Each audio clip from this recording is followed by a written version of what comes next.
그래서 그랬던 거야. Welcome back rockets. आज हम देखेंगे link eat love kill series का 5वां एपिसोड। तो पिछले एपिसोड में गेहोन जान गया था कि डा हयून उसकी कोई भी ट्विन सिस्टर नहीं है। इतना ही नहीं, ली मरा नहीं है, जिंदा है और वो अचानक डा हयून को अटैक करता है। अब इस एपिसोड की शुरुआत में दिखाते हैं कि उस रात आखिरकार हुआ क्या था जब डा हयून और ली के बीच हाथापाई हुई थी। उस रात ली मरा नहीं बल्कि बेहोश हो गया था। उसे लाश समझकर डा हयून की माँ और नानी ने उसे फ्रिज में रख दिया था और गेहोन गलती से फ्रिज को अपने रेस्टोरेंट में लेके गया।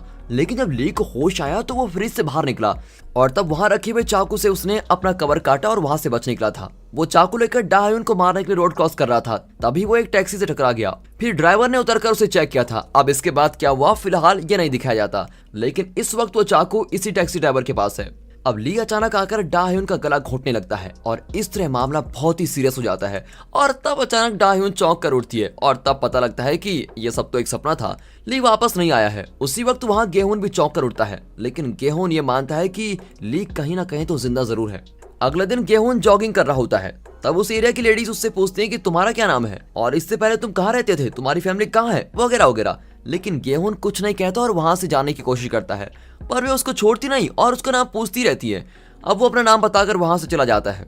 यहाँ डा हयून अपनी माँ से कहती है, मैंने गेहून को बता दिया कि मैंने एक आदमी का खून किया है। उसकी माँ को गुस्सा आ जाता है कि उसे क्यों पूरे मोहल्ले में ढिंढोरा पीट दो, और ये कहकर वो डा हयून को मारने लग जाती है। लेकिन नानी उसको रोकती है और अपनी माँ से बचकर डा हयून गेहून के रेस्टोरेंट में चली जाती है। वो गेहून को पसंद करती है, लेकिन गेहून ने साफ कह दिया था कि तुम मुझसे दूर रहना, मैंने सिर्फ तुम्हारी मदद करने के लिए तुम्हें ये नौकरी दी है और तुम्हारे लिए मेरे दिल में कोई फीलिंग्स नहीं है। ये सब सोचकर वो गेहून से दूर रहने की कोशिश करती है। जब भी वो पास आता है तो वो जरा दूर हटकर ही बात करती है। अब इसको देखकर गेहून समझ नहीं पाता कि वो दूसरों से तो हंसकर बात करती है, लेकिन मेरे साथ इस तरह क्यों बिहेव कर रही है, कहीं मैंने कोई गलती तो नहीं कर दी जो ये मुझसे नाराज है। अब जिम गेहून के घर आता है और कहता है कि आजकल तुम खुश नजर आते हो। मुझे लगता है हमारे रेस्टोरेंट में ज्वाइन करने के बाद डा हयून भी बहुत ही खुश है, और क्योंकि तुम दोनों का इमोशनल कनेक्ट है इसलिए उसकी खुशी से तुम्हें भी खुशी मिलती होगी, है ना? नहीं यार, ऐसी बात नहीं है, वो सिर्फ बाहर से खुश दिखती है, अंदर से वो बहुत ही डिप्रेस्ड फील करती है। अब यहाँ जे और मिंजो हॉस्पिटल में जेसुक के पति से इंक्वायरी कर रहे होते हैं। मिंजो पूछती है कि उस रात तुम पर किसने हमला किया, ठीक से याद करके बताओ, वो जो भी है हम उस पर एक्शन जरूर लेंगे। लेकिन वो सच नहीं बताता कि ऑफिसर जे ने ही उसको मारा था। वो कहता है कि उसने कुछ ब्लैक ड्रेस पहनी हुई थी और मैं उसको पहचान नहीं पाया। दरअसल उसे मारने के बाद जे ने उसको धमकाया था कि अगर तुमने मेरा नाम लिया तो मेरी नौकरी चली जाएगी और फिर मेरे पास बहुत फ्री टाइम होगा, और जब भी मैं बोर फील करूंगा तो तुम्हें पीटने चलाऊंगा। इसलिए तुम्हारी भलाई इसी में है कि तुम अपना मुंह बंद रखना। और इसी डर की वजह से वो जे का नाम नहीं लेता। अब मिंजो और जे चले जाते हैं। अब गेहून और डा हयून सड़क पर जा रहे होते हैं। डा हयून पूछ ही लेती है कि क्या सच में तुम मेरी केयर नहीं करते?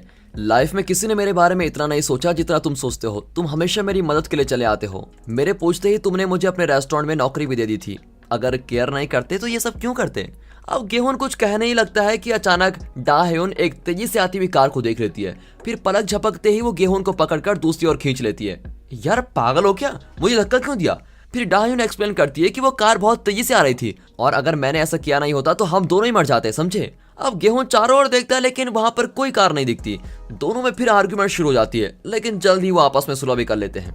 यहाँ मिंजो जे से कहती है कि सच बताओ, जेसु के पति को तुमने मारा था ना? मैं तुमको खूब जानती हूँ, ये तुम्हारा ही काम होगा। और तब हमें फ्लैशबैक में दिखाते हैं कि जब ये दोनों डेट कर रहे थे तो एक दिन वे रेस्टोरेंट में खाने गए थे, लेकिन अचानक जे रेस्टोरेंट के बाहर एक आदमी को पीटने लगा। मिंजो ने उसको रोककर पूछा कि उसे क्यों मार रहे हो, लेकिन जे मिंजो को धक्का देकर फिर उस आदमी को पीटने लगा था। इसलिए मिंजो को जे पर शक है और जे भी मान लेता है कि हाँ मैंने उसको मारा था। जे, तुम एक पुलिस ऑफिसर होकर गुंडों जैसा काम क्यों करते हो? देखो तुम मुझे लेक्चर मत दो, अब मैंने उसको मारा भी है तो तुम्हारे पास इसका क्या सबूत है? ये कहकर वो मिंजो को और इरिटेट करता है। तब उनकी कार गेहून और डा हयून को क्रॉस करती है। डा हयून घबराने लगती है और गेहून उसको नोटिस कर लेता है। वो समझाता है कि यार तुम पहले पुलिस से डरना बंद करो, मुझे पूरा यकीन है कि ली जिंदा है, इसीलिए तुम्हें डरने की कोई जरूरत नहीं है। तब जाकर डा हयून को जरा तसल्ली होती है। अगले सीन में गेहून के घर एक बुजुर्ग आती है और पूछती है कि तुम उस डॉक्टर के बेटे गेहून हो ना? और गेहून हाँ में जवाब देता है। अब वो औरत डा हयून के रेस्टोरेंट में जाकर बता देती है कि ये लड़का बचपन में इसी एरिया में रहता था, उसके पापा एक डॉक्टर थे, और इसी तरह ये बात पूरे एरिया में फैल जाती है। फिर लोकल न्यूज चैनल पर और आखिर में पुलिस स्टेशन तक ये बात पहुंच जाती है। वहां ऑफिसर हुआन के सामने उसके सीनियर्स डिस्कस करते हैं कि गेहून इतने साल बाद इस एरिया में क्यों आया। ऊपर से उसकी बहन येंग का अब तक कुछ पता नहीं चला है। हमें शक है कि वो किसी से बदला लेने के लिए यहाँ पर आया है। कई साल पहले गेहून की कंप्लेंट के आधार पर मैंने पियानो टीचर चैंग को अरेस्ट कर लिया था, पर उसके खिलाफ कोई सबूत नहीं मिला, इसलिए उसको छोड़ दिया गया था। लेकिन अब भी मुझे चैंग पर शक है। अब यहाँ चैंग को अपने रेस्टोरेंट के आगे देखकर गेहून उसको जाने को कहता है। दरअसल चैंग आजकल कोई काम नहीं करता और यूं ही इस एरिया में घूमता रहता है। अब गेहून पूछता है कि अगर तुम मुझसे कुछ कहना चाहते हो तो साफ साफ कह दो, वरना यहाँ से चले जाओ। तब चैंग बताता है कि तुम्हारी बहन का क्या हुआ ये तो मैं नहीं जानता, लेकिन एक दिन वो सड़क पर अकेली खड़ी थी और मेरी कार को देखकर वो उसमें राइड करना चाहती थी। मैंने उसको कार में बैठने को कहा, लेकिन उसके बाद क्या हुआ मुझे कुछ भी याद नहीं है, पर मैं सच कह रहा हूँ मैंने उसके साथ कोई भी गलत काम नहीं किया। अब ऐसी बेतुकी बात सुनकर गेहून का गुस्सा और बढ़ जाता है। तुमने उसे अपनी कार में चढ़ाया था ना, सच सच बताओ फिर क्या हुआ। अब वो चैंग को मारने जाता है और तभी ऐन वक्त पर जे आकर गेहून को रोकता है और कहता है कि अगर तुम्हें इससे कोई प्रॉब्लम है तो पुलिस में कंप्लेंट करो, इस तरह पब्लिक में लड़ाई मत करो, समझे। वाह ऑफिसर, आप पहले अपने आप पर कंप्लेंट दीजिए फिर मुझे एडवाइस दीजिए। उस दिन जेसू के पति को पीटते वक्त सब कुछ भूल गए थे क्या।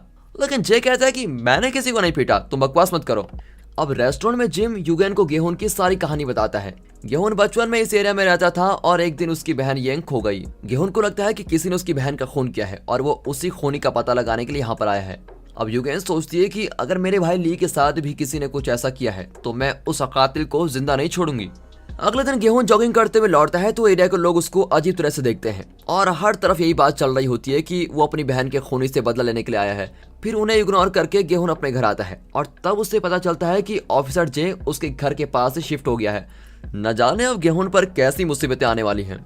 यहाँ डाहयून अपनी माँ और नानी से पूछती है कि बहुत साल पहले यहाँ एक छोटी लड़की खो गई थी, क्या आप उसके बारे में कुछ जानती हैं।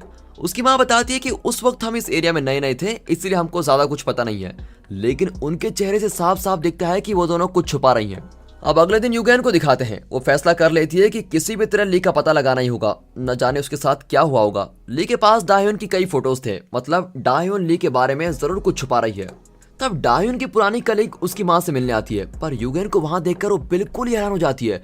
फिर अंदर जाकर वो डाहयून की माँ से कहती है कि आपकी बेटी के लिए मैं कुछ जॉब एप्लीकेशन लेकर आई हूँ और क्या आप ली को जानती हैं। ली का नाम सुनकर माँ और बेटी को तो टेंशन ही हो जाती है और वे पूछती है कि ली कौन है और तुम उसके बारे में हमसे क्यों पूछ रही हो। तब वो दोनों को खिड़की के पार ले जाकर दिखाती है कि सामने वाले रेस्टोरेंट में जो औरत काम कर रही है वो ली की दीदी यूगेन है। ली अचानक गायब हो गया है और उसका पता लगाने के लिए ही यूगेन वहां पर आई है। अब दोनों परेशान हो जाती है कि क्या यहाँ मुसीबतों की कमी थी जो ये नई मुसीबत आ गई। अब गेहून और डाहयून कार में जा रहे होते हैं। तब गेहून को उसकी माँ कॉल करती है। वो बताती है कि मैं मॉल में हूँ और तुम्हारी बहन यहीं पर है। तुमने उस ऐप से येंग की जो रिसेंट फोटो बनाकर रखी थी वो भी मेरे पास ही है, तुम जल्दी मॉल में आ जाओ। गेहून को विश्वास ही नहीं होता कि अचानक उसकी माँ को येंग मिल गई है। फिर भी वो जल्दी वहां पहुंच जाता है तो उसकी माँ अकेली बैठी रो रही होती है। दरअसल उसने येंग जैसी कोई लड़की नहीं देखी थी। गेहून उनके पास जाता है तो वो उस पर चिल्लाती है कि अगर उस दिन तुम अपनी बहन का ध्यान रखते तो आज वो हमारे साथ होती। अब गेहून को बहुत ही बुरा लगता है और मॉल में सब उसको ही देख रहे होते हैं। फिर किसी तरह वो अपनी माँ को शांत करके उनको घर लेके आता है। गेहून का दुख देखने के बाद डाहयून को नींद ही नहीं आती। वो सीधे गेहून के रेस्टोरेंट में जाकर काम करने लगती है। तब डाहयून के लैपटॉप में एक नोटिफिकेशन आता है। दरअसल ली ने उसको मैसेज किया होता है कि लॉन्ग टाइम नो सी। यहाँ गेहून रेस्टोरेंट में आकर पूछता है कि तुम इस वक्त किसके लिए खाना बना रही हो। वो कहती है कि तुम्हारे लिए बना रही हूँ।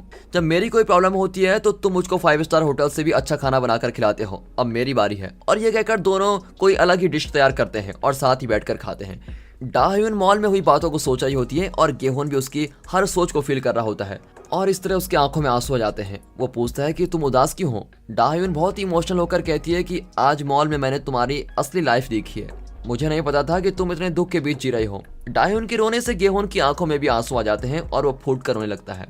अब डाहयून हैरान हो जाती है कि मेरे दुखी होने से ये क्यों रो रहा है। फिर कुछ देर में गेहून नॉर्मल हो जाता है। डाहयून बताती है कि अगर तुम्हें कभी कोई परेशानी हो तो जी भर के रो लेना, रोने के बाद तुम बिल्कुल रिलैक्स फील करोगे।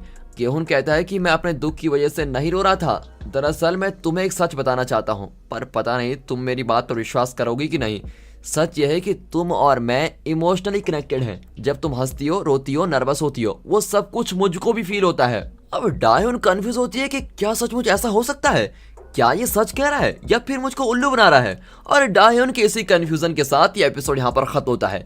क्या गेहून डाहयून को कन्विंस कर पाएगा कि इमोशनल कनेक्शन भी कोई चीज होती है, ये तो अगले एपिसोड में पता चलेगा। और दोस्तों अगर ये एपिसोड आपको अच्छा लगा, वीडियो अच्छी लगी, सीरीज अच्छी लग रही हो तो वीडियो को लाइक कर दे, कमेंट करके बताइए आपको इसमें अच्छा क्या लग रहा है। बाकी मिलते हैं अगली वीडियो में, तब तक लाइक गुड बाय, अपना ख्याल रखिए and finally thanks for watching.